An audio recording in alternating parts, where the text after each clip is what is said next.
Offensive talent in the NBA has never been as high as it is right now. The things that are asked of even the 4th or 5th guy in the lineup is so much more than what we saw even just a decade ago. Specialists used to be a staple for every single contending team, guys who were good at one particular skill that the squad lacked.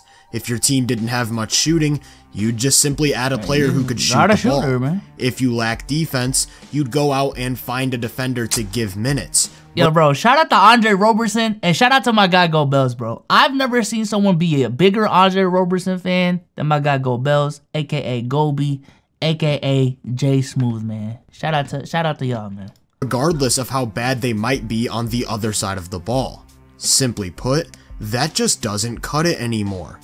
Specifically, when the emphasis on three-point shooting in the NBA started to boom, rosters were getting filled with guys who could spot up and knock down open shots, even if they had no type of off-the-dribble game whatsoever. Right. This is when the 3-and-D archetype became the league's hottest commodity. Yes, if sir. you could knock down an open three, even just from the corner, and defend at a high level, you were getting paid a lot of money. But what happens with every jump in offense throughout NBA history is that defensive strategies and skill sets eventually catch up, and then offense has to counter again. In the case of stationary spot-up shooters, we saw defenses in the playoffs force them into dying at the three-point line. The most prominent example is probably the 2018 Rockets and their infamous 27 straight missed threes. Golden State knew that most of Houston's supporting cast wasn't comfortable putting the ball down on drives, so they made sure to close out with 100% aggression and just make the shot quality of those jumpers significantly worse. It's late in the shot clock, but even with 4 or 5 seconds, that's more than enough to make something happen. And Steph puts so much pressure on Ariza, with Draymond hugging Harden up top, that the middle of the floor is just wide open space. But because he doesn't have much of an on-ball game... Yo, bro, side note, shout out to the 2018 Rockets, by the way, man. Shout out to the 2018 Rockets.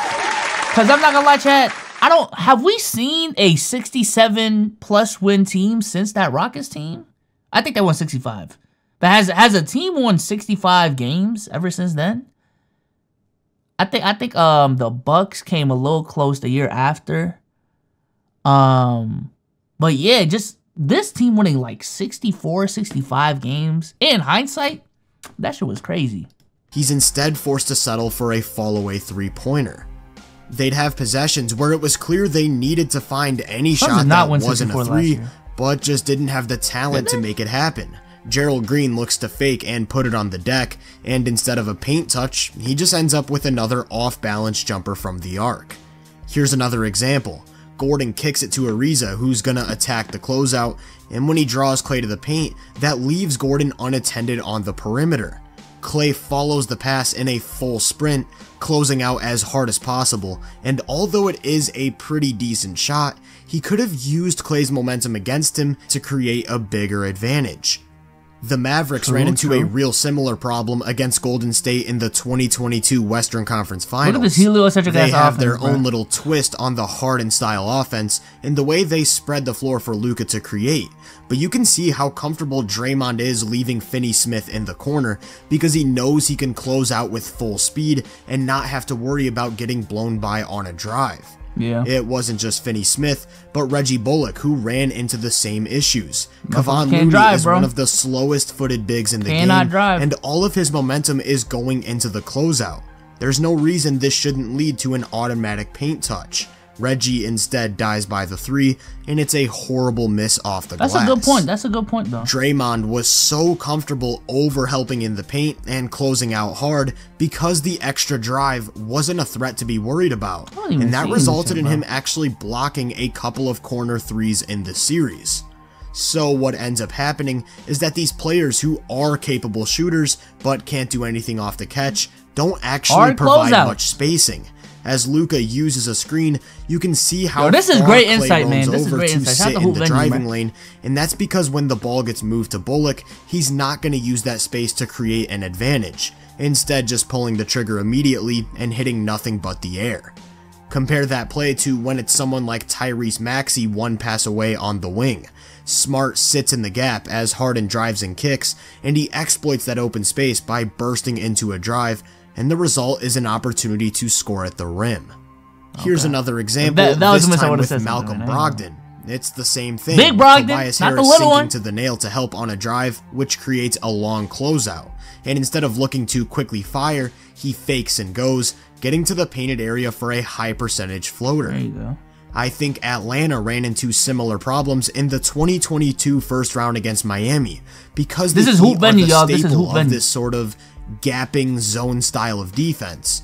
Gallinari is a lights out shooter, but because he's limited off the dribble, Tucker's comfortable. I think out of everyone on the Celtics last year, bro, I definitely felt the worst about Danilo Gallinari, bro, because he was dead ass excited to play for us, and then he had a season-ending injury, and now with everything that happened this offseason, he just got traded. So we signed this dude that was excited as fuck to play for us, and he never got a chance to play, bro. That's so tough. That's so tough. Overplaying the ball and giving up that pass.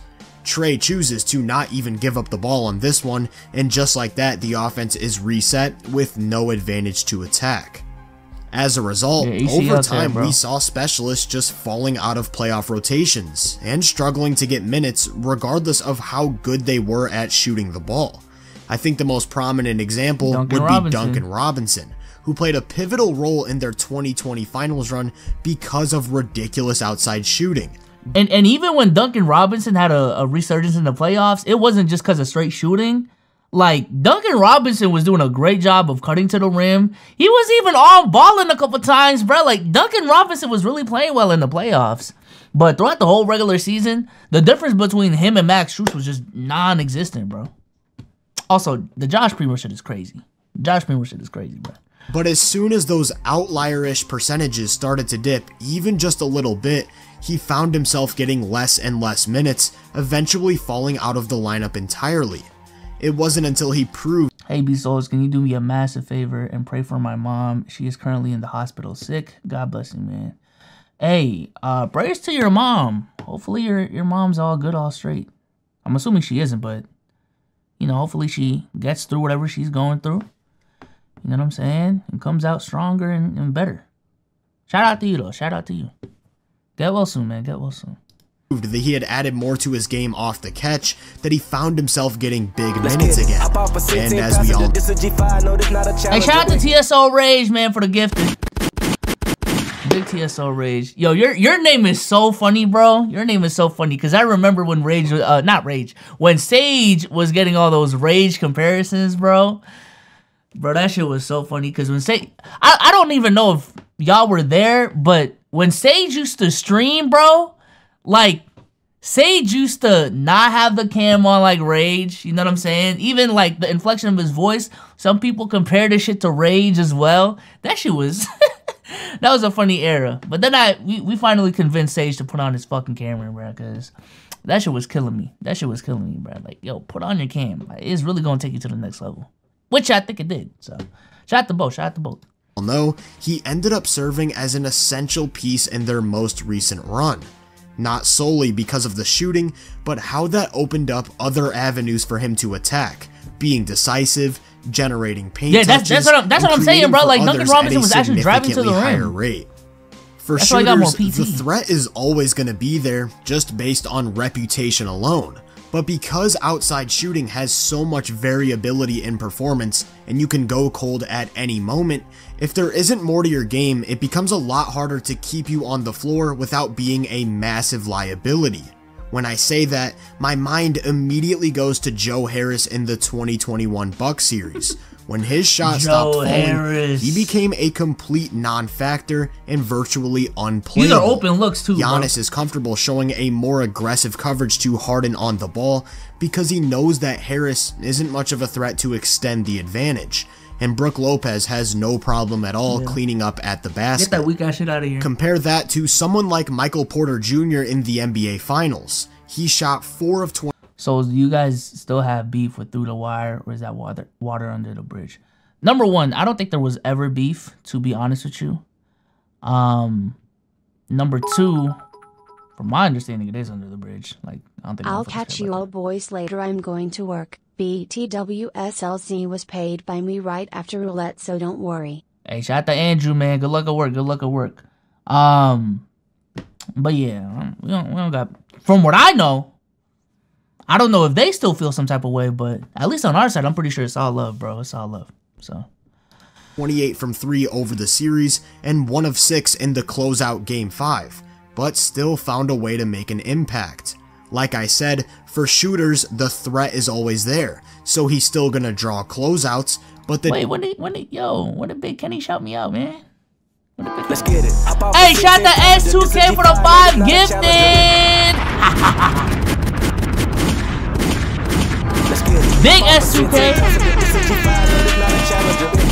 Appreciate it, man, appreciate it. Yo, you know what I need to figure out, bro? Cause that's out on Omar's stream. I saw it on Omar's stream. He found a way so like if S2K gifts 5 subs, the only thing that'll show on the stream is just S2K gifted 5 subs.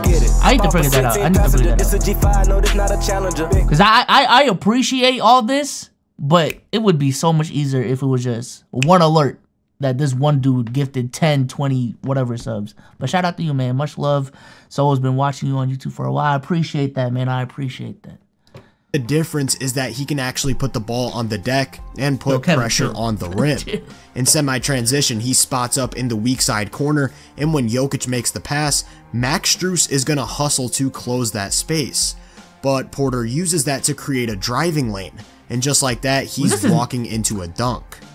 When the shot is falling, and you have the off-the-catch capability to burn closeouts or extend advantages, that's when you start to see some explosive performances and high-value off-ball play from these supporting players. Remember Norman Powell's 42 points in Game 3 of the first round?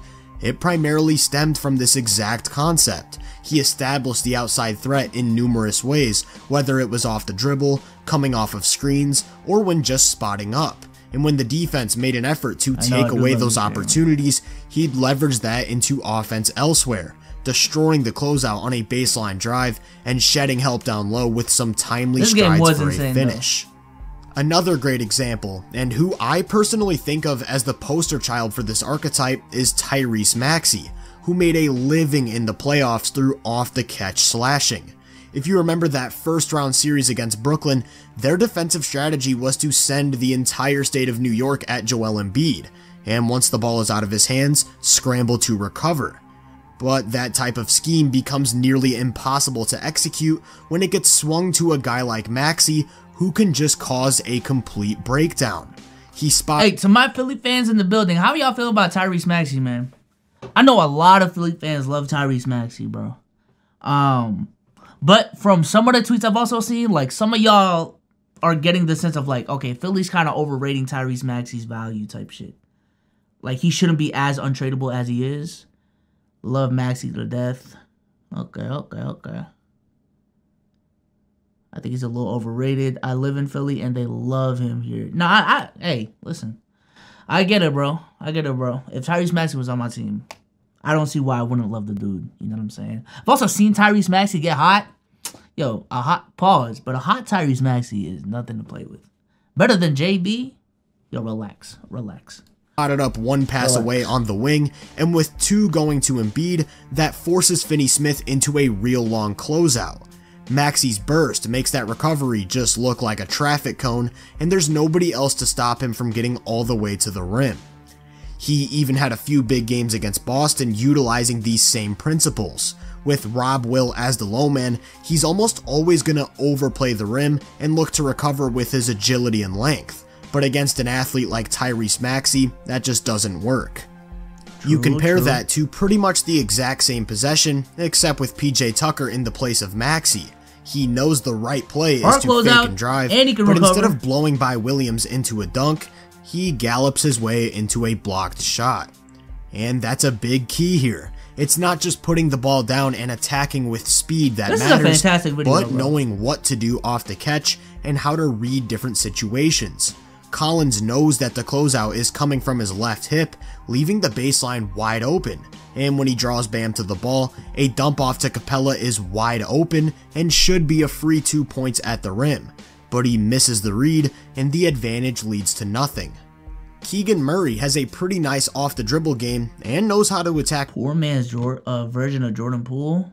I would say he's better than Jordan Poole right now, so I wouldn't call him a poor man's version of a dude he's better than. You know what I'm saying? So, do you plan on streaming on playback for the NBA season or not really? Yes, we do. As a collective, I guess I'm going to spoil it. Stream exclusive. Let's Keep It a Buck is planning to stream on playback as a collective. Me personally, I don't have anything personally on there. But yeah, Let's Keep It a Buck is planning to stream on playback and host like a bunch of watch parties on there. So that should be lit. That should be lit. That should be lit, bro. Stop. JP is better. JP was putting up the same numbers as Maxi and less minutes off the bench. I guess I just feel like Tyrese Maxi, although he doesn't have the numbers, I think if you look at a skill assessment, I think Tyrese is a better player than Jordan Poole. More versatile. Can do the things that Jordan Poole does. But I guess he's just not as streaky as Jordan Poole in a bad/good way. We're going to see you in the Jimmy Butler jersey, Souls. Everything. The two jerseys, I think one of them is actually arriving today. Hold on. I play defensive offense. Yeah, I think one of... Damn, I only got 14 bucks from Twitter. Yeah, one of the jerseys is arriving today. I think it's the Joel Embiid one. But whichever one I get, though, I'll be wearing it next week. A closeout, but his major weakness is that he really struggles getting all the way to the rim. So with Draymond running him off the line, instead of meeting him early, the rest of the defense sits back, knowing he'll pick up his dribble and try to score from a touch further. Blake Griffin was a complete and utter disaster in his brief time during the 2022 playoffs for this exact reason.